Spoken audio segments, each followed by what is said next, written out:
Campeã mundial, medalhista olímpica de basquete. Joguei em 10 países diferentes.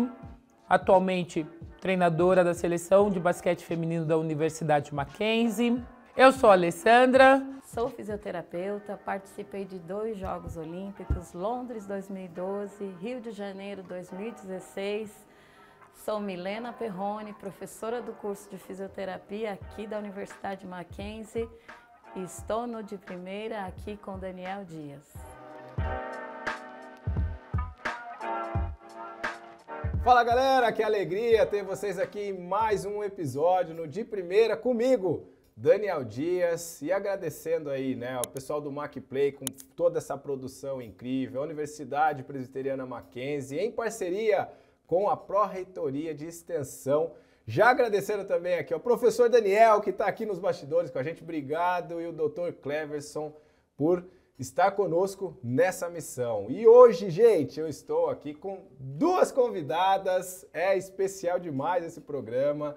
Ale, posso chamar de Ale, né? Posso, Ale, né? é Ale. Ale, Alessandra, Milena, que alegria ter vocês, da gente poder falar aqui. Eu sempre falo, sabe, meninas, da importância do esporte. O esporte mudou minha vida. E eu tenho certeza que o esporte mudou a vida de vocês. A gente vai falar um pouquinho sobre isso, mas é uma alegria ter vocês, começando por você, Ale. Que alegria, viu? Dani, muito obrigado pelo convite. É muito importante te falar como o esporte pode mudar a vida. Mudou a minha, mudou a sua e pode mudar a vida de milhares de crianças, adolescentes e também adultos. Não podemos esquecer que o esporte master, o esporte na vida adulta é importantíssimo, ainda mais depois de um tempo tão triste que nós passamos recentemente. Nós vamos falar muito sobre isso, essa importância. Milena, que alegria, hein? Já estou sabendo que vocês têm algumas coisas em comum, nós vamos falar sobre isso, mas muito bom recebê-la aqui também. Muito obrigada, estou feliz de te conhecer, acompanhei muito a sua carreira, feliz de estar aqui com a minha amiga, Olha tive aí. o privilégio de estar junto com ela há alguns anos. E esse momento eu tenho certeza que vai ser muito importante para falar de esporte, para falar do que a gente tem hoje na Físio. E estamos aqui para bater esse papo com você. Isso aí, olha que é fisioterapeuta, né? A gente vai mostrar isso aí, ela vai falar um pouquinho da profissão. Temos medalhista aqui, né, gente? Não sou eu, não. Olha aqui, ó, temos medalhista também no basquete. Então, é incrível a gente poder ver. Mas eu sempre falo, sabe, Ale? Muito mais do que medalha. O esporte é muito além de vitória, medalha, não é? Com certeza. A vitória, as medalhas são consequência de um trabalho, de um foco, determinação e muitas vezes também a sorte também daquele dia determina isso. Você sabe muito bem, Dani, ainda mais você que é do esporte individual, você contra você mesmo, 95% das competições. O coletivo é você que tem que estar em simbiose com mais 12, 11 atletas, o treinador. Então, eu digo, as medalhas são consequência de um trabalho que tem que ser mútuo. E as histórias, o que aconteceu, ou a parte que abdica, ou aquilo que se abdicou, vale muito a pena e muito mais do que, lógico, do todo o resultado. Exato. Né? As histórias negativas e positivas também, não é só eu venci, eu ganhei. Isso é importante falar, Porque tem muito a focar na medalha. Lógico, a gente teve um processo para lá, mas eu tenho certeza que a gente aprende muito, né, Milena? E vocês que ficam, vamos dizer assim, no back, no bastidor, cuidando do atleta. Eu vejo que por muitas vezes, estou falando da minha experiência, mas quero que você fale também, por muitas vezes eu usei o físio ali, sendo bem sério, fisioterapeuta, para desabafar. Cara, tá difícil, eu tô com uma dor aqui, mas a dor nem era aqui, né? Era uma coisa que eu precisava ali desabafar com alguém, não é? Sim. Eu acho que o esporte ele é um aprendizado para todos que estão juntos trabalhando, porque só o dia a dia, estar envolvido no processo, te dá ferramentas, né? Às vezes um protocolo traz uma coisa, mas o dia a dia, as respostas que envolvem todos os fatores, é o que vai conduzir o trabalho do fisioterapeuta, do psicólogo, do nutri, do educador físico. Então, para mim, toda uma equipe que está por trás desse atleta. Eu sempre falo nas minhas aulas que uma das minhas maiores vitórias dentro do processo do esporte era reabilitar aquele atleta em tempo hábil e ele ir para a competição. A gente sempre quer a medalha, né? Verdade. Sim. Mas nós que estamos diretamente no processo, a gente olha como ele vai chegar lá.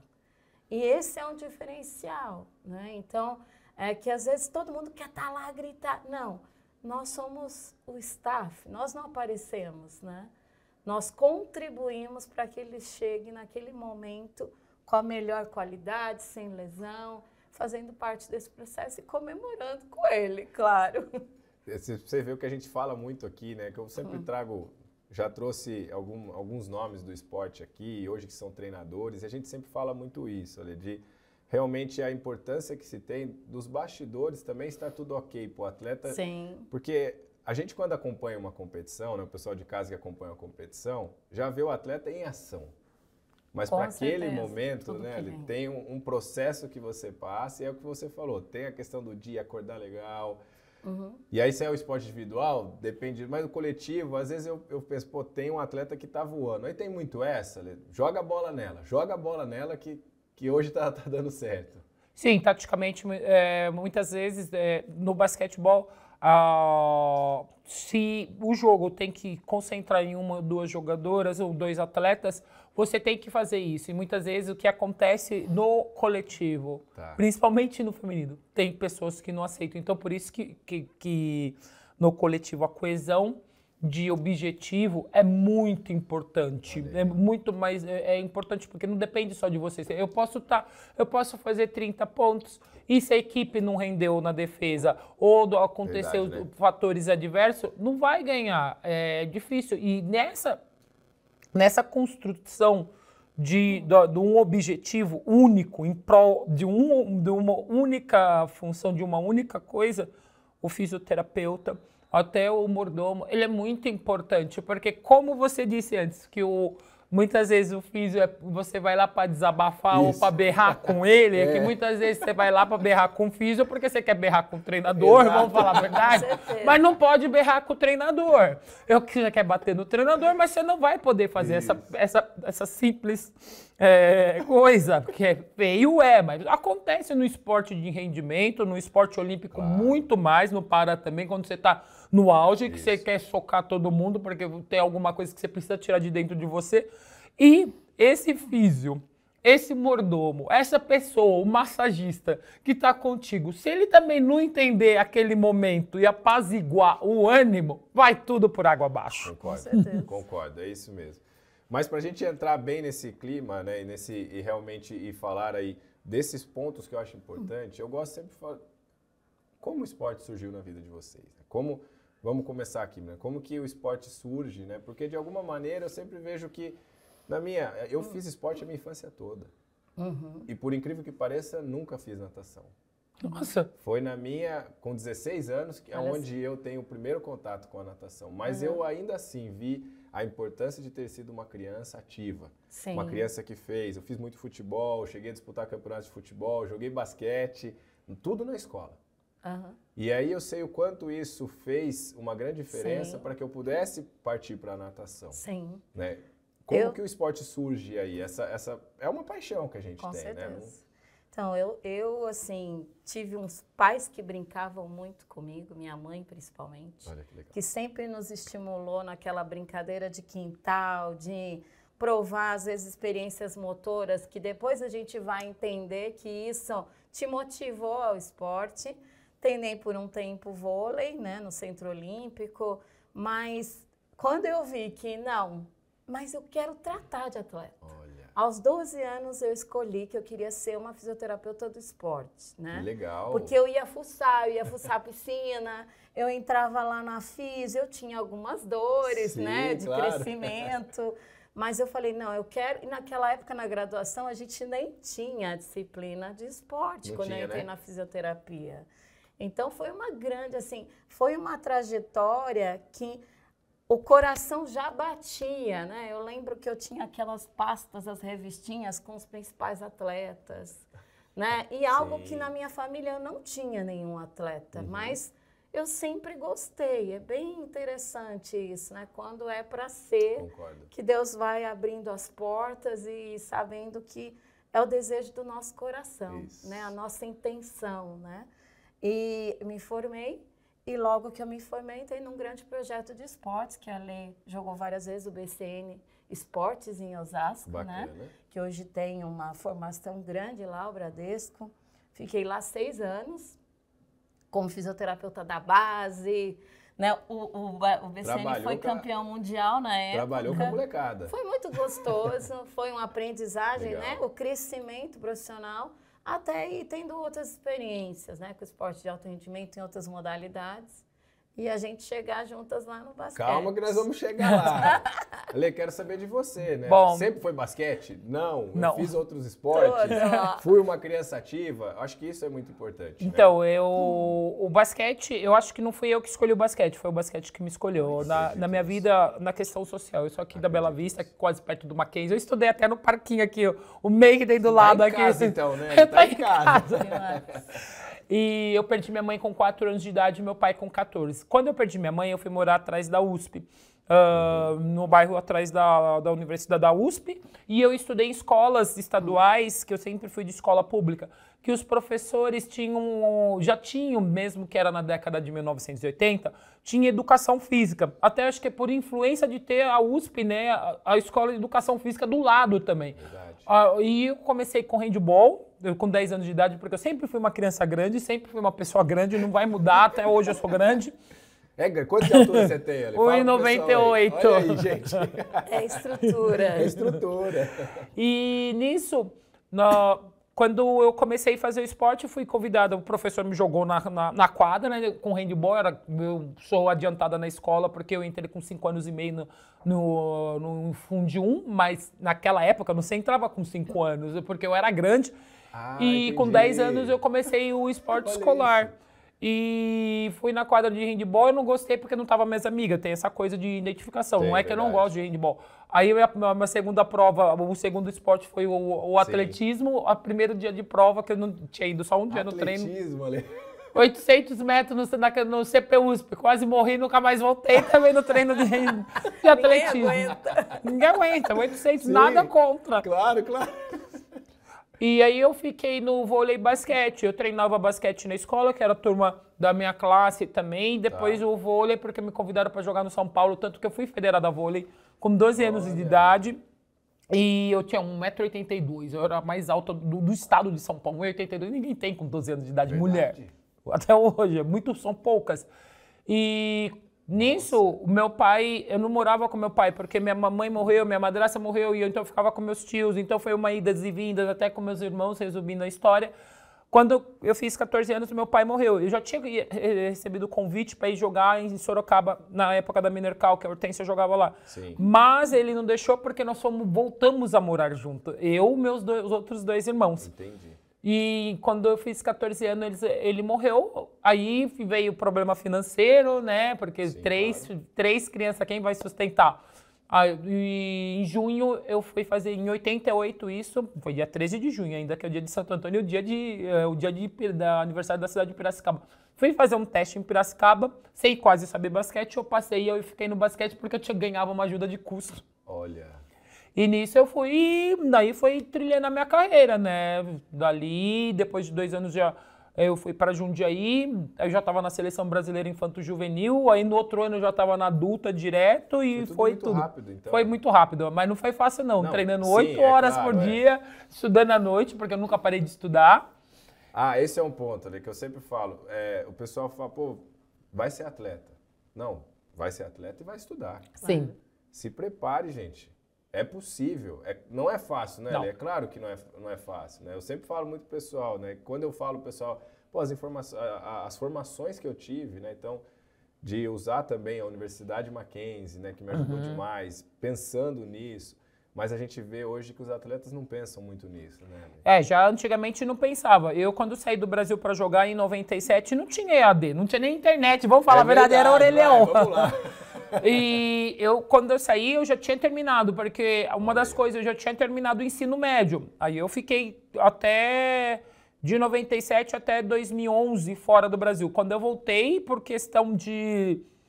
Vieram as perguntas, porque pediram... Eu já tinha CREF provisionado e vieram me perguntar se eu dava preparo físico. Eu falei, não. Aí começou a vir as perguntas, eu fui fazer a faculdade de Educação Física. Aí, em 7 anos, de 2015 até esse ano... eu me graduei, fiz pós-graduação e o mestrado. Então, o atleta tem que saber que é um sacrifício a mais. Quando eu fui fazer pós-graduação, porque eu parei de jogar, na realidade, parei de jogar basquete, foi em 2019. Eu fazia pós-graduação no Rio de Janeiro, trabalhava aqui em São Paulo, já era técnica da seleção universitária do basquete feminino do Mackenzie, e jogava no Paraná. O povo falava assim, como você consegue fazer isso? Como você divide essa pessoa, né? Não, nunca... Aí, tipo assim, eu falei assim, quando tem aula presencial no Rio de Janeiro, então eu paro a minha vida em São Paulo, eu paro a minha vida no Paraná e eu vou pro Rio de Janeiro estudar, porque metade é um curso híbrido. Mas eu não vou perder as oportunidades passam muito rápido, e se você perder uma, depois você vai ficar, por que eu não fiz? Porque ainda mais quando você tem uma universidade Mackenzie, ela auxilia bastante os alunos, atletas, ou mesmo que eu falo até no basquete feminino, na nossa realidade aqui da universidade. Muitas meninas não tiveram a oportunidade de jogar federadas, mas elas podem jogar pela universidade. Isso é importante. E ela conciliar o estudo com a vida acadêmica com a esportiva. Então, muitas meninas... porque eu não sou boa. Não é que eu não sou boa, mas pensa que você pode tirar vantagem desse auxílio e trilhar a sua vida acadêmica ao mesmo tempo com o esporte. O esporte tem muitos valores, né, que nos ensinam. Sim. É claro que a gente que foi atleta do alto rendimento, mas você sabe o que o atleta do alto rendimento passa, sofre. Sim. De fato, a gente tem lesão, tem dores e tem esses momentos que a Ale falou aí de querer xingar o treinador, mas a gente xinga o físico mesmo, né, Ale? Sim, coitado. Mas você aí, toda essa vivência, falando como uma profissional da saúde, Sim. é toda essa vivência que, como eu falei que eu tive criança, vocês falam que tiveram, a Ale teve aí. Eu falo muito isso, a importância que as crianças não estão tendo. Sim. Esse contato com bola, esse contato com qualquer atividade motora mesmo, que vai ajudar na vida adulta, não vai? Total, muda a história, né? Eu tenho um filho de 7 anos, eu falo, chegou da escola, desce, vai brincar, depois você se organiza, a gente entende o quanto isso faz parte, né? Sim. Não quero que agora ele decida o esporte que ele quer Claro. fazer, mas que ele tenha essas vivências. A gente sabe que isso muda uma história, né? Até na questão cognitiva de aprendizagem, que é o que a gente hoje tem tentado mostrar. Dentro do curso a gente tem as disciplinas que também vêm, as lesões da criança, e a maior parte delas é porque o desenvolvimento não foi estimulado para que elas provassem o esporte, a brincadeira. Então faz parte total. Lúdico, né? A questão lúdica é importante, né, gente? E eu também acredito na competição também para a criança. Não, com toda certeza, tem que ter porque competição. a motivação, né, ela faz parte. Lógico. Né? Ela, de uma forma saudável, ela vai fazer parte, isso é ótimo. Eu falo o seguinte, na vida a gente não ganha sempre. Uhum. A gente também perde. Sim. O esporte é a mesma coisa, né? Ele nos ensina muito. Sim. As derrotas machucam. Claro. E a vida a gente vai passar por... Eu falo para os meus filhos isso, né? E é uma construção. Então eu também sou a favor da competição das crianças, desde que seja saudável, mas que elas já saibam lidar com isso, né? Sim. Mas é muito bom. O esporte é tudo na nossa formação, né? E aí você sai do Bradesco ali e começa a trabalhar aí eu vou no fazer... basquete? Então... Olha, quero saber. Eu quero saber. Foi acidente. Eu fui fazer meu mestrado em Educação Física, foi um momento muito especial. E aí, assim, volto, né? Fui para o Rio Grande do Sul. Lá eu tenho uma experiência com a canoagem feminina. Então, sai da quadra e, peraí, como é que eu vou reabilitar essas meninas num caiaque instável? E foi um outro aprendizado na minha vida. Legal. Volto para São Paulo, aí, eu acho que em 24 horas... eu assumo a seleção feminina e foi muito interessante porque eu fico um tempo fora da modalidade, Sim. Mas aquelas que eu vi formar já estavam também na seleção, né, legal, do projeto. Legal. Além, a gente nunca tinha trabalhado juntas. E encontro, né, as experientes. Vou te dizer que tinha um friozinho na barriga. Fala os nomes. Ellen, Alessandra, né? E A Janete estava. Janete, acho Janete que estava de Legal. assistente. A assistente com técnica, Colinas. é verdade, ela estava de assistente, ela não estava jogando Na mais. verdade, era uma riqueza que eu olhava e falava, gente, Que legal, né? A valorização daquilo, a gente fala muito do processo do atleta, Sim. mas para nós que sonhamos também estar, né, no staff, vivendo esse momento, era tanta gratidão no meu coração, né, porque eu não tinha nem pedido. Né, eu acho que isso são coisas que vêm e acontecem por causa, né, daquilo que está aqui. Exatamente. Então, vamos para o Mundial juntas, né? É verdade. Eu cheguei quase no último estágio da seleção, aí nem sabia que tinha mudado o físio, nada, e tipo assim, não, teve algumas mudanças, aí ela começou a trabalhar conosco, aí eu nunca tive desconfiança, porque eu acho que se o profissional chega num estágio, Sim, ele é claro. capacitado para chegar, porque senão ele não estaria ali. Aí, numa tipo, seleção, né? ainda mais seleção, não tem como. Isso. E, tipo, ela introduziu várias coisas que as meninas... Eu já estava há muito tempo na Europa, eu nem morava no Brasil. Que as meninas não estavam acostumadas aqui no Brasil, como o trabalho preventivo. E eu já fazia mais de 20 anos. Que legal. Olha. Porque eu aprendi na Europa. Porque na Europa você já, tipo, na década de 2000, você já fazia prevenção para não ter a lesão dos seus pontos fracos. Não é que você só treinava que nem cavalo para se arrebentar. Sim, sim. Então as meninas ficavam assim, mas por que eu tenho que fazer isso depois do treino, o próprio aquecimento? Por que tem que fazer isso aqui? Não parece basquete. Então, até quebrar esse paradigma, e eu falava assim, mas isso aqui é normal, vocês não fazem ainda isso aqui no Brasil? E as meninas falavam assim, como? Então foi uma quebra até de paradigma, porque muitas não desconheciam o trabalho preventivo naquela época. E Daniel, só para complementar, Claro. Alessandra, foi muito importante a postura delas, Acredito nisso. Como experientes e como líderes, para entender que elas precisavam ter uma adesão maior à prevenção. E aí você pega um técnico de outro país que valorizou muito esse trabalho, que fazia reuniões e falava assim, não, nós queremos então essa prevenção. E vira essa postura, né, da Alessandra, da Ellen, a própria Janete como assistente ali. E aí foi um trabalho que... Sim, né, porque mudou muito o paradigma. Porque o nosso técnico é espanhol. É uma mudança de cultura mesmo, Sim. até, né? E é difícil. O que eu falo do esporte, que acontece muito isso, né? A mudança de cultura é algo desafiador, que leva um tempo. Você não muda de uma competição para outra, né, Lê? A Lê nem sabe disso, mas vou contar uma curiosidade. Segredo, Lê. Presta atenção. Olha, nossa, quanta história! 2 curiosidades, né? A gente foi na República Tcheca, esse Mundial, né, em Praga, e a gente faz uma série de amistosos, né?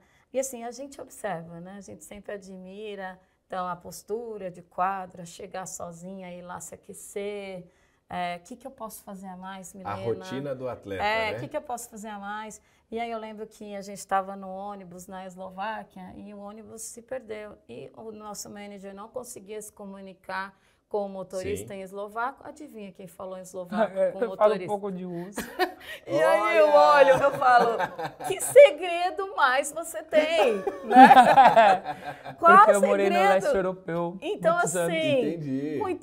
Você vê tudo que envolve o processo do Verdade. atleta.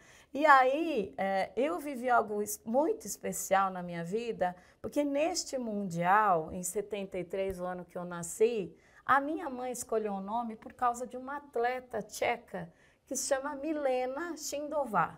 E ela estava sendo homenageada neste Mundial. Eu tentei falar com ela, ela me achou um pouco, né, empolgada demais, mas como as coisas vão acontecendo para realmente mostrar, é aqui que você vai ficar, é aqui que eu reservei para você, né? E foram muitos anos, né? Eu fiquei com a Lê, acho que 1 ano e meio, por aí, lá na seleção. Foi juntando tudo, foi mais ou menos 1 ano e meio. E foi um presente, né? Como outras atletas que passaram, mas... E olha só como é bom isso, né? estamos de volta aqui, né? Olha que coisa legal, gente. Que incrível. Os reencontros, né? Os reencontros. Nós vamos falar, a Milena foi para Jogos Olímpicos, gente. Então, mas eu quero ouvir um pouquinho da Lê. Começa no basquete, então. E aí você começa a se destacar, né? Sim, não foi bem assim. Eu, na realidade, eu estava conversando outro dia com uma pessoa que também que jogou basquete, do masculino, o Gui. E eu, tive que, quando eu voltei a jogar basquete, tive que recuperar um tempo perdido, né? Porque eu jogava já vôlei federação, basquete é totalmente diferente. Né? E eu treinava 8 horas por dia. Eu não tinha esse problema. Eu era 14 para 15 anos e eu treinava com a escolinha quando eu cheguei em Piracicaba. Eu treinava 8 horas por dia. Começava às 8, 11 ia para o almoço, depois voltava às 2, ficava até 6 da tarde, das 6, depois às 7 da noite eu entrava na escola, saía às 10 da noite. Porque eu fazia magistério, o antigo magistério naquela época, eu já trabalhava com isso. Aí, esse primeiro ano, como por causa de contingente, tinha muitas meninas, eu fui dispensada. Aí eu fui para Jundiaí. Eu não fui federada. Todo mundo pensa que eu devo ter sido uma explosão de jogadora na categoria de base. Não fui, eu era sempre a última. Aí depois de 2 anos que eu fui convocada para a seleção, uma seleção sub-20, sub-19, que foi a Olimpíada da Juventude, que foi em Valladolid. Que dali, de 91 em diante, que eu comecei a ir para todas as seleções. Não foi antes. Ah, que legal, olha. Em 92 nós ganhamos tudo no continente americano, ganhamos Copa América, ganhamos tudo de 20. A nossa descarte de diferença, naquela época nós já era 20, que mundialmente, naquela época, o juvenil ia até 20 anos. Então nós jogávamos com essa idade. Aqui era adulto, mas mundial nós éramos juvenis. Era muito engraçado isso. E dali em diante aí nós começamos, e aí em 93 que eu fui para a seleção brasileira adulta e eu estava jogando Mundial Juvenil também. Foi um ano que eu fiquei 7 meses de seleção. Nossa. E que teve a Copa América, teve a Sul-Americana, minha primeira convocação na seleção brasileira foi o Sul-Americano de Cochabamba, e depois a Copa América que nós fizemos aqui em São Paulo em 93, que nós fomos vice-campeões, conseguimos bater o time que era um time lendário cubano, né? Que tinha Leonor Borel, Rega Torres. E dali em diante eu sempre fui para a seleção brasileira até 2010. E esse time cubano era bom mesmo? Era um time, nossa senhora, né? Demais. E daí em 94 nós fomos para o Mundial, que nós estávamos desacreditados. Nós chegamos lá na Austrália, fomos campeões mundiais. Pois é. E depois, em 96, que foi a segunda aparição do basquete feminino nos Jogos Olímpicos, o basquete brasileiro, feminino brasileiro nos Jogos Olímpicos, nós ficamos em segundo lugar, que foi a medalha olímpica, eu acho, a nossa primeira medalha olímpica, e depois bronze em Sydney, que foi a superação, né, que nós perdemos todos os jogos, ganhamos um jogo na primeira fase e conseguimos nas oitavas de finais, que é muito difícil eliminar o primeiro do outro lado, que esses cruzamentos olímpicos são horríveis. E, tipo, a minha carreira, então, ela foi construída, né? De muito treino, muito sacrifício, muita abdicação, porque eu sempre treinei 8 horas por dia. Mesmo quando eu fui para a Europa jogar no basquete europeu, eu treinava muito, mesmo em 97 eu saí do Brasil, né? Eu fui convidada para ir para a Europa, meu primeiro país foi a Itália. E em 98 eu já estava na WNBA, eu sou a segunda jogadora da WNBA brasileira que atuou na WNBA, que eu fui para o Expansion Draft da Washington Mystics. E aí eu fiquei até 2001. Ali te fez crescer muito como atleta? Eu acho que sim. Mas em todos os parâmetros, mesmo na Europa. Porque eu cheguei... Você também já entende que foi uma evolução, né? Foi uma evolução. Porque o que acontece, Daniel? A minha posição é pivô. Sim. Os melhores pivôs do mundo eram americanas. Você imagina você sair do Brasil, uma escola que quase ninguém... A Paula Hortência, a Paula jogou na década, no meados de 90... na Espanha, e Hortência também na Itália, na Sicília até. Mas o que acontece? Ficaram poucos meses. Eu saí, tive que dar a cara a bater, na minha posição não era nem a ala armadora. Verdade. Contra americanas que dominavam o mundo naquela época, pivôs eram ou só americanas ou cubanas, e só tinha uma chinesa. E jogar como estrangeira, sem passaporte, sem nada, no basquete europeu. Nossa. E eu fiquei no basquete europeu de 97 até 2011. Eu saí porque eu quis. Com 39 anos eu saí porque eu quis. Então, era muito treino, muita dedicação, abdicar de muitas coisas. E jogar Euroliga também, né? Porque eu joguei mais de 8 anos Euroliga, né? Que é o primeiro campeonato europeu de clubes. E eu fui para 2 Final Four. Uma eu fiquei em segundo e outra quarto. Então não foi fácil. E ser escolhida como estrangeira da equipe, porque como extracomunitário que eles falam, que não tem passaporte europeu, só podem 2 por time, ou 2 por time. Eles não tinham essa coisa de passaporte, principalmente naquela época. Sim. Então, foi uma carreira que foi construída, de tipo, eu tenho que treinar, eu quero mudar minha vida também, meu cenário de vida auxiliou muito, porque eu tinha meus irmãos para sustentar aqui no Brasil, então eu precisava ganhar dinheiro, né, Sim. gente? Eu não vou falar mentira, claro. Não é que a vida foi flores, mas isso me auxiliou muito, né? A questão dos objetivos é querer mudar o meu cenário de vida, porque eu não queria ter o mesmo sofrimento que eu tive no início da minha adolescência. Ambiente, né? Total. Mudança de ambiente. Sim, sim. Sensacional. E quando vem, no primeiro Jogos Olímpicos? Puxa, esse 2012. Né? Londres. Vou te dizer assim que foi um filminho na cabeça, né? Porque é um grande sonho. Poxa. É um grande sonho. Eu lembro quantas barreiras eu passei dentro desse processo para conseguir estar. E eu lembro, o meu marido é ex-atleta, técnico, e ele falou assim, chegando lá, você vê quem que tá lá, o Paul Gasol, bate na mão do Paul Gasol. Isso. Meu, é a última, chega de brother, né? Aquela Olimpíada que você vai ainda ver aquele, né? Muitos que... E foi demais, assim, a gratidão, chegar, respirar todo aquele universo, né? De uma Vila Olímpica. O estresse e a intensidade do seu trabalho, porque a gente sempre tem uma estrutura, né, com o comitê, mas o basquete sempre levou os seus fisioterapeutas, e isso é uma coisa muito legal, da gente acompanhá-las, né, no dormitório, ter um lugar ali para que elas pudessem fazer o processo de forma mais rápida, ganhando tempo.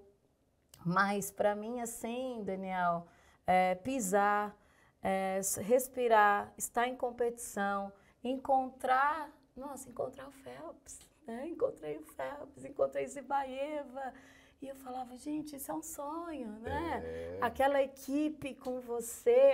Então, assim, para mim, muita gratidão. E aí, vivo os jogos, a seleção, acho que a Adrianinha estava encerrando, né? Que era a nossa armadora. Ela voltou depois para 2016. Ela ia encerrar e teve que voltar. E conseguiu ir, foi muito interessante. Então, é o que eu falei, você conseguir reabilitar no processo e respeitar a decisão do atleta, se ele tem condições de estar, né? O nosso papel nisso. Exato. Né? Então, grande presente. E aí, né, mais um ciclo. Foram 2 ciclos. 2 ciclos junto com a seleção. E aí no PAN de 2015 eu fico grávida. Né? Tinha Toronto. Pode contar já? Claro.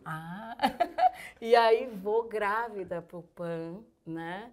E, Toronto, enfim, esperando dar o meu melhor, né? Não mostrar que eu não poderia estar lá. Foi fantástico, eu brinco com o meu bebê, viveu uma concentração que ele gosta disso, né, Lívia? E aí volto já, né, com a barriguinha, não podendo entrar no voo. Foi maravilhoso, assim, né, estar com a seleção, participar do processo, sabendo de todas as mudanças que a gente vivia, né, com relação à modalidade.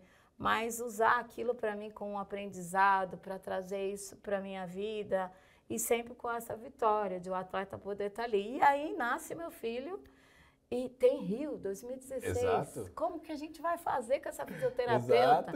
Concentra com o Léo, né? Levei o Léo para concentração. Olha! Vou te dizer que eu não sei como eu consegui. Pois é. Mas eles me deram total possibilidade, isso é bacana, né, de fazer isso. E vivemos isso juntos, né? O Léo é um garoto diferenciado, né? Sim, ele já viveu. O Léo é Léo. Léo. Olha aí, Léo. Ele estava concentrado, que era o mascotinho, né? E todos me deram muita força. Que legal. Né? Desde o nosso antigo manager, o Bruno, a confederação, enfim.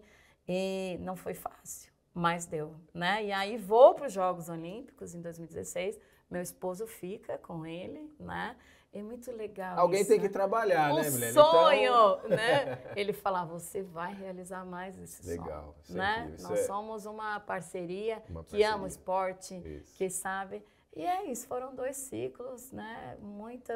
2 mundiais, 2 pan-americanos, e isso para mim foi um grande presente. Mas isso é legal você falando, eu sempre falo muito isso, né? Estar do lado de alguém, casado com alguém que seja, que te apoie, que te incentive, que acredite em você, que está contigo, Todo né? Eu falo muito, olha, eu tenho umas conquistas sensacionais no esporte, mas se não fosse a minha esposa dando o suporte todo, com a família e os filhos ali. E te apoiar e apoiar, dizer, exatamente. Né? Vai, volta, pega o filho, vai ter Isso, viagem.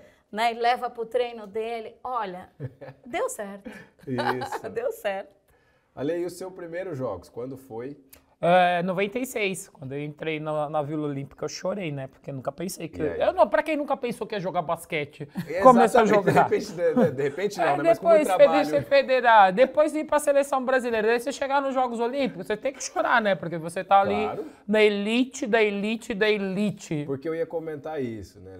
Depois você continua aí, mas seja para um fisioterapeuta, seja para um treinador, para quem está nos Jogos Olímpicos, gente, você está na elite da elite do esporte. Eu falo muito e cito o esporte paralímpico até, que são 4 mil atletas. Sim. Você tem ideia do que é 4 mil atletas no mundo que estão lá, né? Então, pô, a Olimpíada, pela sua proporção e tanta modalidade que tem, é a nata da nata que tá ali, né? Mas do Paralímpico é mais do que elite da elite da elite, porque só são 4 mil. 4 mil, Imagina, de você em 4 mil você tá ali, dá até arrepio, porque já no Olímpico, que são quantos? Mais ou menos 20 mil, mais ou menos 20 mil. Agora com essas novas modalidades vai aumentar. Vai aumentar um pouco, que vem a parte dos Mas eu tenho uma curiosidade, vocês podem me ajudar? Ajuda aí. 20 mil é uma cidade. É uma cidade. Aquilo deve ser um... Não, então Porque o Paralímpico a gente já acha muito movimento, né? Mas, 20 mil é uma cidade. Então, e o primeiro foi isso, né? Porque eu tava com 23 para 24 anos e o medo. Todo mundo tinha 4 de 22, 23, 24. Eu era o técnico, o diretor. O diretor, meu Deus, esses meninos aqui na Vila Olímpica vão se perder. Porque nós tínhamos um objetivo. Não é a questão do tratamento que eles estavam dando, que era só concentração. Mas você tinha que saber o limite. Exato. O limite. Esse é o problema do limite. Tem muito atleta que vai para sua primeira e ele se perde ali. Se perde. Porque é isso, né? É isso que você está falando. Então, é o que você falou, tem um objetivo e... Tem que voltar, volte, concentre, mas é isso que acontece. É o limite. E outra, que nem todo mundo, muitas pessoas falam, é porque a Vila Olímpica é um carnaval. Não é, nem a Vila Paralímpica. O que acontece? Isso é o ciclo de 4 anos. Imagina, você passar 4 anos da sua vida, tudo aquilo, o sofrimento, os altos e baixos, quando você está entrando na Vila Olímpica, que você vai entrar no seu quarto, vem na sua cabeça a sua vida inteira. E muitos atletas competem no primeiro dia. Isso. E se ele ganhou ou perdeu, ele vai fazer festa. E ele tá certo, porque imagina, você tá da elite, da elite, da elite, da elite do mundo. Eles não estão errados, só que aqueles que têm que competir durante os 15 dias, ele tem que saber como o limite dele, o que ele pode fazer, o que não pode fazer. Então, pra mim foi, tipo, quando eu entrei na Vila Olímpica, eu não acreditava. Eu pensava que eu não ia nem ficar entre as 12, depois de ser campeã mundial. Fui para os Jogos Olímpicos, eu falei assim, nossa, quando nós fomos ganhando como equipe, que nós já estávamos tão coesa, então nós íamos almoçar, nós íamos juntas, não tinha, era todo mundo, não, uma vai no quarto da outra, faz isso, sei o que lá. E, tipo, não é que nós não tínhamos amigos de outras modalidades ou de outros países, mas já tava, tipo, todo mundo já sabia o que tinha que fazer, independente as veteranas ou as mais novas, que eu tava na ala naquela época das mais novas, né, das novatas, primeiros Jogos Olímpicos, tudo. E ganhando, né, jogo após jogo, a fase de classificação, depois o cruzamento olímpico. Então, aquilo, para nós, para mim principalmente, mas eu acho que até para minhas companheiras, foi muito importante. Que isso é um pedaço, é uma vida que você vai ter, que você se abdicou tanto para aquele momento. Então, você tem que saber aproveitar muito bem aquele momento na primeira. Já na segunda, é a confirmação do primeiro momento, né? Que você encontra já a pessoa. E aí, o que aconteceu na sua vida? Não, porque eu casei, eu separei, eu machuquei, aí eu voltei, não sei o quê. Aí eu tive filho. Aí, e como eu fui para 3, no terceiro, então, você fala, nossa, nós estamos aqui, nós somos veteranos. Nós somos veteranos, é louco. Porque nós estamos falando, gente, de um ciclo de 4 anos, né? São assim, 12. Você fala, beleza, são 3 Paralimpíadas, mas são 12 anos, né? Então, e tem gente que chega a fazer 5. Quando faz 5, mas você sabe que isso é um ato de nobreza, até que existe entre os atletas, né? Pessoas que têm 5 ou 6 ciclos olímpicos como atleta. Eu conheci um do polo aquático que foi em 80, ele terminou em 2000. A primeira dele foi o Manuel Stiart. Aí que aconteceu? Todo mundo, incrível. Quando chega esse momento, até os atletas batem palma, porque imagina, 20 anos de... Você abdicou 20 anos para ciclos olímpicos. Concordo, é isso. Então, é um ato nobre. Então, entre nós, assim, pode ter muitas vezes festa, tudo, mas quando você vai passando de um ciclo para o outro, a sua visão dos Jogos Olímpicos, ela vai modificando, e também a questão dos valores também, de você estar lá com os amigos que você tem de outras nacionalidades, de outras modalidades, vai construindo uma relação mais sólida. Legal. E você falou da medalha de bronze. Eu quero uma história dela, porque assim, vocês estavam desacreditadas. Estávamos. Não foi uma fase que vocês não imaginaram que ia acontecer. Teve alguma virada de chave ali que você fala, não, gente, olha, é isso, nós vamos... Foi o seguinte, quando nós saímos do Brasil, independente ou não, já tinha acabado o ciclo de Paulo Hortência, né? Então nós estávamos um pouco desacreditados, claro, né? Claro. Não, porque elas não vão conseguir... Era uma incógnita essa seleção. Sim. Não, sem dúvidas, não diz respeito quem falou isso, mas... E nós estávamos... As que estavam lá, as 12 que estavam lá, ficaram um pouco ofendidas, né? Porque Porque estava de mais velha, tava a Marta e a Janete, que já estavam no 3º ciclo olímpico, né? Que elas fizeram o primeiro, que foi Barcelona 92. Sim. E eu e a Tuiu, a Silvinha, a Ellen, que estávamos no segundo ciclo olímpico. O que acontece? Então, vocês toda vez, porque vocês acham que vão chegar sem Paulo Hortência, e você fica ouvindo aquilo, não é que nós estávamos preocupados que eles estavam falando, mas, tipo, essa desconfiança deixou um pouco a seleção com o pé atrás também. Aí nós chegamos lá, ganhamos um jogo, primeiro contra a Eslováquia, tudo bem? Aí você perde contra a França. E o último nós não podia perder por causa da classificação, para ficar em 3º e 4º, Sim. Que era contra o Canadá. Aquele dia, juro, até sexta contra saiu. Sério? Acho que saiu até sexta contra. A bola, eu ia fazer uma coisa, a bola batia no pé. Não, foi aquele dia que foi não. Mas não é de uma jogadora. O grupo. O grupo, não do grupo. Se tivesse que pegar o ônibus, eu acho que se fosse para pegar o ônibus, ia pegar pro lado ao contrário de Sidney. Se tivesse que pegar o ônibus de linha. Aí chegamos na Vila Olímpica. Barbosa louco conosco. Barbosa conversou com a gente aqui já nesse podcast, viu? Que legal! Já conversou com a gente aqui. Barbosa louco, eu lembro ele quando terminou o jogo, ele tava sapateando, que ele tinha aquela mania de sapatear, que é baixinho, né? Baixinho pra vocês, né, meu? Calma aí. Aí, tipo, nós entramos dentro de casa depois da janta, todo mundo pé da vida. Ó, o seguinte, vamos conversar entre nós aqui, que nós temos que fazer alguma coisa. Olha, que legal. Aí o Barbosa chegou, mas começou a sapatear também dentro de casa, falou um monte, né? Sim. Como vocês fizeram isso e aquela papapá? Aí nós chegamos, um momento, depois nós fizemos uma reunião na casa, da Vila Olímpica. Nós, amanhã, a disputa contra a Rússia, que era o primeiro. Depois da União Soviética, era o melhor time que eles tinham, depois da década de 80, da seminova, tudo da história do basquete. Não. Então, imagina, era um time top. Pois é. E nós falamos assim, independente da tática técnica, nós vamos lá, vamos ganhar.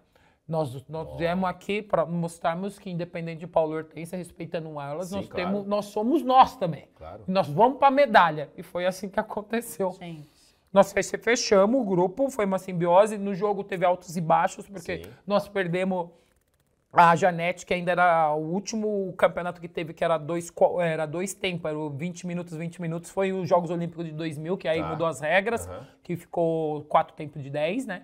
Nós perdemos a Janete com 5 faltas, faltando ainda 15 minutos do segundo tempo, o jogo. Imagina. Nossa. Aí, praticamente, o Barbosa teve que improvisar, porque aí muda toda a tática, Claro. né? E eu falo muito, eu até falei pra Marta, que nós estávamos fazendo live na pandemia, que olha a doação do grupo. A Marta não treinou um dia na posição da Janete. Ela teve que jogar na posição da Janete, de 3. Então, você imagina. Sim. Então, isso que foi a simbiose, porque muitas vezes, que nem muita gente, a técnica é importante, a tática é importante, Claro. mas o querer muitas vezes é muito mais importante. Imagina, você jogava, não, vai lá, não tem, olhar pro banco e falar assim, vai lá, e a pessoa tem que fazer uma posição que ela não estava acostumada a fazer. Demais. A mesma Adriana Santos tem que fazer armadora e ela não fez armadora porque tinha que pôr ele de lateral. Então, nós jogamos praticamente, quem tem esse jogo na internet e vê, nós jogamos com um time que metade, só tava eu e a Tuyo na posição original. Em cima, eles descaracterizou as posições. Demais. Nossa. Então, essa foi a Olimpíada da superação, né? Nós ganhamos o jogo, eu falo, todo mundo fala, porque foi minha sexta, faltando 1,3 segundos pro final do jogo contra a Rússia. Não, mas a sexta foi o fator positivo do resultado final. Claro. Mas pensar que nós jogamos o jogo inteiro com posições descaracterizadas e todo mundo que por um objetivo único, isso foi muito mais importante. A humildade de aceitar aquilo e fazer aquilo que nós tínhamos que fazer, que estava pré-determinado. E as bolas tinham que vir para mim. Muitas vezes o jogo chegou no momento quando a Janete saiu, tinha que rodar muito para o meu lado. Então, isso também... Não é que vou jogar assim de qualquer jeito. Então, essa eu acho que da medalha de bronze é uma medalha da superação para o grupo inteiro. Independente quem estava no banco, quem estava dentro de quadra, até pro treinador. Porque o Barbosa até quase foi expulso. Porque a hora que eu fiz a cesta, ele saiu pro meio da quadra, não tinha terminado o jogo. Era para ter uma técnica. Até isso Mas aconteceu. Quem que não ia sair, né? Depois de tudo que vocês passaram, né? Sim, acho que realmente... Sim.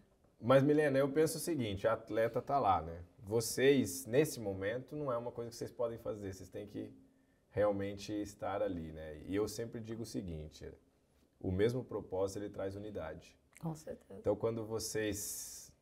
Porque a gente tem que parar de florear, às vezes, o esporte também, né? E falar, pô, tem momentos, gente, que acontece isso. Precisa dar um chacoalhão lá, é um grupo. Até no esporte individual, a gente acontece, vai nadar revezamento. Meu amigo... tirar as diferenças agora aqui, eu não gosto de você, não tem essa. A gente está aqui para o mesmo propósito, que é competir, ganhar medalha e trazer um bom desempenho. Então, viemos para isso. Então, é muito legal quando você conta essa história. Sim. Mas e o banco? Fica como essa hora? E aí? Conta pra gente, né? Como sofre, né? Eu sempre procurei ficar muito calma, Claro. Porque eu não queria me deixar entrar muito se eu tivesse que trabalhar. Sim. Né? É um treino A ideia é não também. trabalhar esse momento, né? A ideia é não trabalhar esse momento. Mas é tenso, né? É. E, na verdade, a gente sente falta, tá? Você sente falta daquela adrenalina, Claro. né? Aquela coisa do treino, da quadra, do final, né? Marca a tua vida. Sem dúvida. Né? Hoje a gente está tentando trazer isso para os alunos, essas vivências. Nós vamos falar disso agora, mas antes a Lê falou para vocês assistirem o jogo, né? Com certeza. Com essa história que ela contou, espera terminar o nosso episódio. Isso Aí você aí. pode ir, mas espera, né? Assiste o restinho aqui com a gente.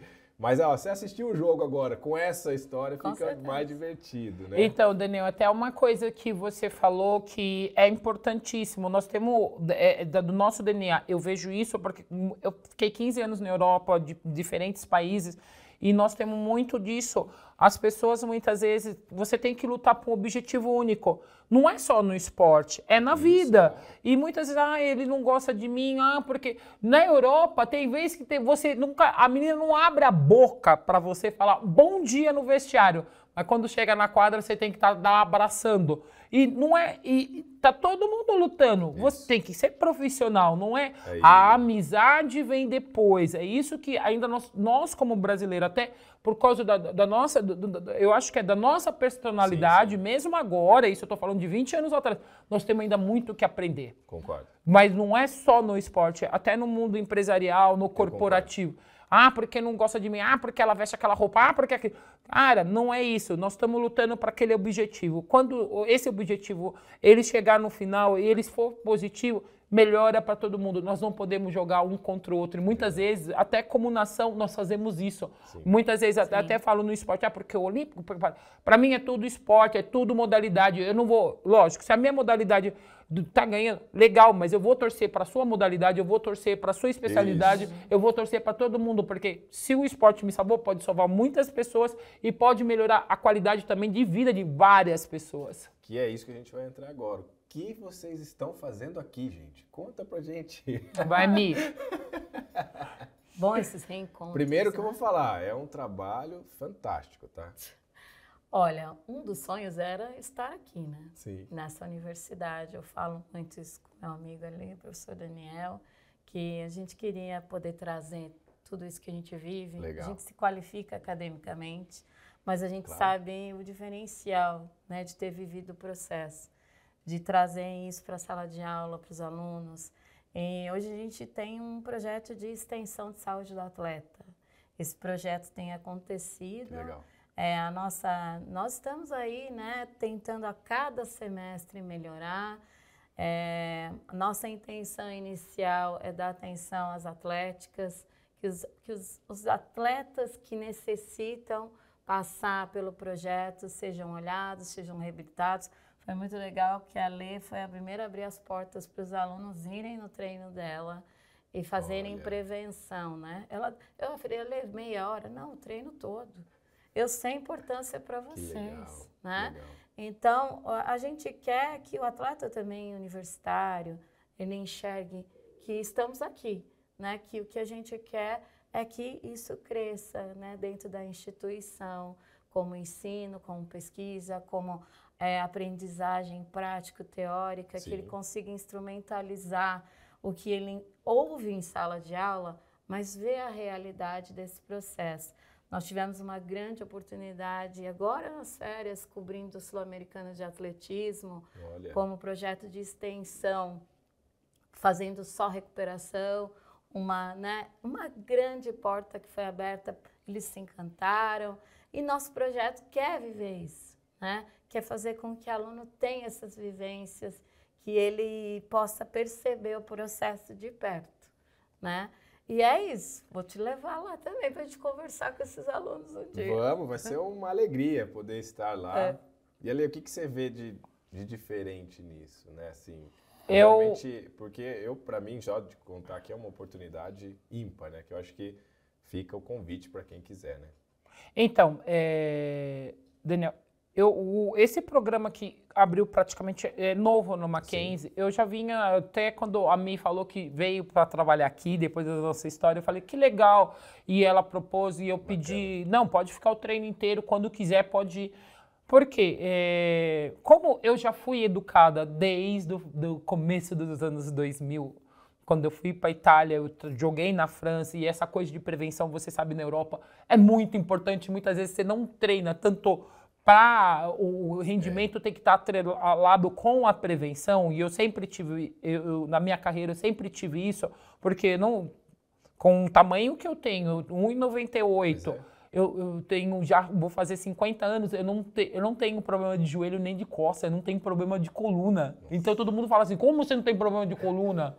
Não, e as minhas lesões durante a minha carreira, elas foram poucas, porque eu nunca tive estiramento muscular, eu tenho uma cirurgia no pé que foi túnel do tarso fascite plantar, porque foi um erro médico e uma contusão que eu estirei o peitoral e subluxação do ombro com estiramento de nervo, tendão e ligamento, mas foi porque eu tava aqui, a monstrinho pegou meu braço e arrancou, fez assim, mas isso aí é uma contusão, não é uma lesão por um tendão de Aquiles ou por falta de fortalecimento, porque eu sempre tive essa consciência. E repassar isso para essa nova juventude, que eles ainda não estão ligados. Independente se é um atleta universitário porque você tem que começar a educar dos 12, 13 anos. Quando eu faço escolinha também, você tem que já começar a inserir nele se você quer, o seu corpo é importante. Você está fazendo esporte, isso aqui é a sua ferramenta de trabalho. Então, você já tem que começar. E muitos treinadores, muitos professores não têm essa ideia, como é essa importância, porque cada vez mais, a Milena está aqui, ela é da área da fisioterapia, eu sou da educação física, ela pode falar, tem lesões complicadas, pré-adolescentes tendo lesões complicadas. E esse trabalho de preventivo é importante, principalmente no universitário, no esporte universitário, porque eles vêm para a faculdade, depois eles têm um estágio, eles não têm muito tempo para treinar o físico. E o que eu faço? No meu treinamento com as meninas que eu estou desde 2018, para inserir isso na mente delas, não foi fácil. Não foi fácil. Para que você traz elástico? Para que nós temos que fazer footwork? Para que nós temos que fazer calistenia? Falei, isso aqui é o mínimo básico para você não torcer o joelho, ou não romper um tendão de Aquiles, ou não ter um problema muscular. Porque eu sei, eu também estou nessa fase universitária como vocês, que eu estou na pós-graduação, eu estou ainda terminando a graduação. E nós não temos tempo. O tempo que eu tenho é entre uma aula ou outra é que eu faço alguma coisa. Verdade. E vocês têm que entender isso, que vocês têm que adaptar esse tempo. Como vocês não têm esse tempo, e o treinamento de basquete não é só bola, então nós vamos utilizar 15 a 20 minutos do treinamento para fazer um trabalho preventivo. Depois, se alguma tem uma coisa específica, nós vamos ter que entender como tratar e procurar os profissionais, mas no genérico, que é o aquecimento, o alongamento dinâmico, as coisas que é mais da educação física do que da fisioterapia, é importante fazer. Então agora elas entendem, depois que a Milena foi no treino com os estudantes, foi muito importante que depois no outro dia já tinha 4, 5 do basquete lá fazendo fortalecimento, eu estava na clínica, e eu não preciso cobrar, porque eu falei, ó, sua simetria tá errada, ó sua perna esquerda, a diferença de músculo, eu não sou fisioterapeuta, eu só tô falando, aconselho você a ir na fisioterapia. Legal. Agora aqui dentro do Mackenzie nós temos uma clínica aqui para auxiliar vocês, não percam esse tempo, porque quando vocês forem ver o preço de um joelho não é barato, o preço de um tendão de Aquiles não é barato, e se você operar ainda e acontecer alguma coisa, você não volta a andar, porque também tem que ver se vai ter paciência psicológica para fazer a fisioterapia, que é dolorida. A fisio é pior do que a cirurgia, não é verdade? Não é fácil, né? Eu falo muito isso, porque eu, graças a Deus também, né, tive pouquíssimas lesões. Aí o pessoal sempre fala, pô, mas não, cara, eu estou prevenindo. Você não tem ideia do que para eles era perda de tempo, do que eu faço antes e depois dos meus treinos. Eu investi em prevenção. Foi eu que investi, não foi ninguém que chegou. Então eu falo muito de ter essa consciência, né? Porque eu tive uma lesão muito grave. Né? Claro que a gente tem algumas coisas ou outras, mas que eu rompi, né, a cartilagem entre o externo e a costela. Nossa, que dor. E que muita dor, né? Para respirar doía, né? Então assim, mas que aconteceu, já era uma coisa que realmente iria acontecer, mas que eu, assim, foram 20 anos fazendo esporte. Total. Imagina se você não tivesse feito prevenção. Então eu falo muito isso, né? Por isso que eu fiquei feliz de vocês estarem aqui, porque é importante a gente falar isso, né? E gosto do que você fala, porque é pra vida também. Com certeza. De levar isso aí pra vida. O esporte mudou a nossa vida, a gente contou aqui, e pode mudar a vida de todos, eu falo. Né? Que se nós fôssemos uma sociedade que fizesse mais atividade física, com toda certeza a gente ia estar muito mais saudável, não ia não, Ale? Com certeza. Com certeza, desde da infância até a terceira idade, porque muitas pessoas até elas começam a descobrir o esporte na terceira idade, já faz diferença. Verdade, faz, eu tenho um caso na minha família que a minha tia teve aneurisma cerebral em 1980. Ela ficou demente por 6 meses no hospital, largada, e ela se salvou por um milagre. Ela não pode tomar um comprimido. Sabe que desde 80 até hoje ela não pode tomar nem Novalgina, ela tem que ir no dentista, nem anestesia, nada. Mas o que mantém ela em pé hoje? Ela está com quase 80 anos. É o esporte. Todo dia vai para academia, vai na hidroginástica da terceira idade, tudo.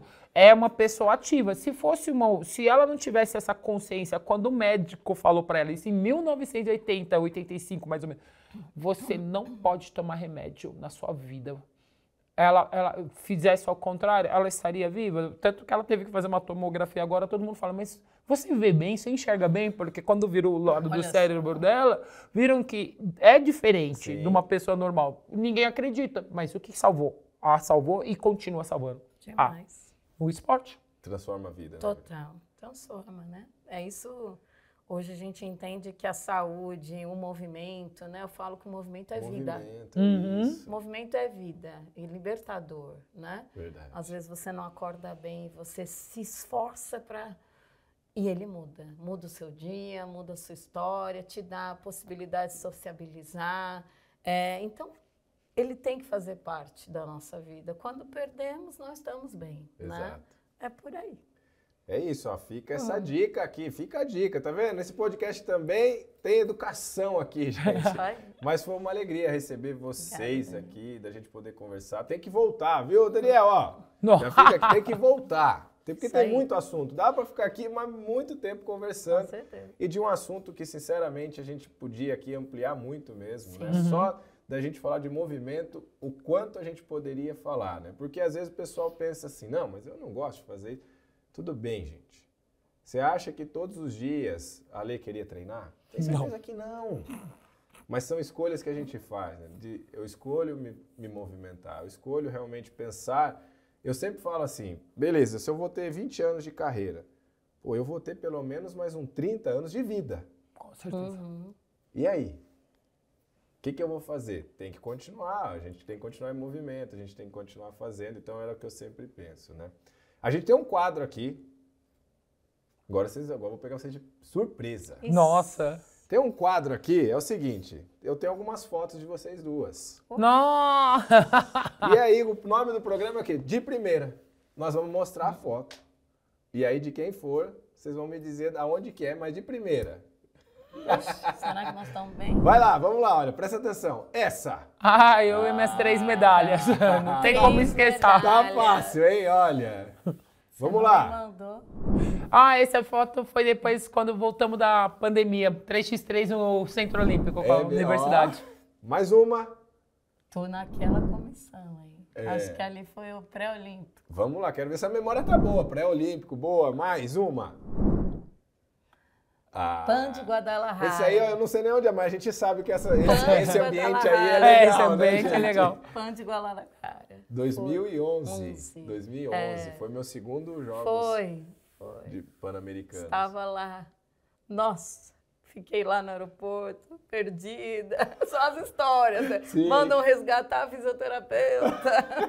Não, se fosse atleta, a gente resgatava. A fisio deixa pra depois. Deixa lá. Não, isso é legal. Você sabe que uma vez na Itália, nós estamos fazendo o campeonato italiano. Acho que é o segundo ano que eu estava lá.